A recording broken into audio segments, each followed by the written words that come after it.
Welcome to simple recipes. இன்றைக்கி simple ரெசிபீஸில் நம்ம பார்க்க போகிற ரெசிபி சாம்பார்.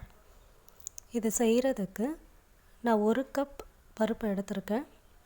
பருப்பை கழுவிட்டு ஒரு 10 நிமிஷம் நம்ம ஊற வச்சுக்கலாம். பருப்பு ஊறுற நேரத்தில் நம்ம காய்கறிகளை கட் பண்ணிக்கலாம்.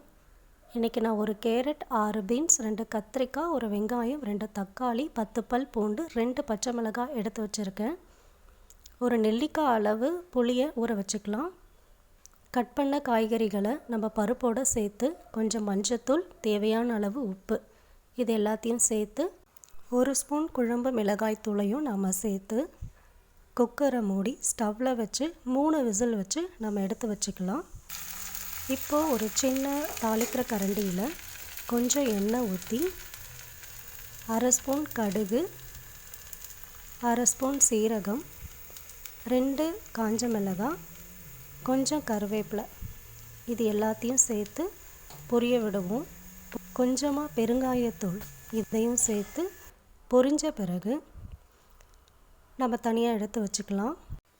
வெந்த பருப்பு காய்கறிகளோடு நம்ம கரைச்சி வச்சுருந்த புளியையும் சேர்த்து அதை ஸ்டவ்வில் வச்சு கொதிக்க விடலாம்.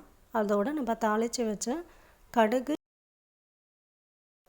சீரகம், கருவேப்பிலை இது 3ஐயும் அதோடு சேர்த்து தேவையான அளவு தண்ணியை ஊற்றி சாம்பாரை கொதிக்க விடுவோம். சாம்பார் கொதி வந்த பிறகு கொஞ்சமாக கொத்தமல்லி தழைகளை மேலே தூவி இறக்கிட்டோம்னா நம்மளுடைய ஈஸியான சாம்பார் ரெடி ஆயிடுச்சு. இந்த ரெசிபி உங்களுக்கு பிடிச்சிருந்தா நீங்களும் ட்ரை பண்ணி பாருங்கள். சிம்பிள் ரெசிபி சேனலை சப்ஸ்கிரைப் பண்ணுங்கள். தேங்க்யூ.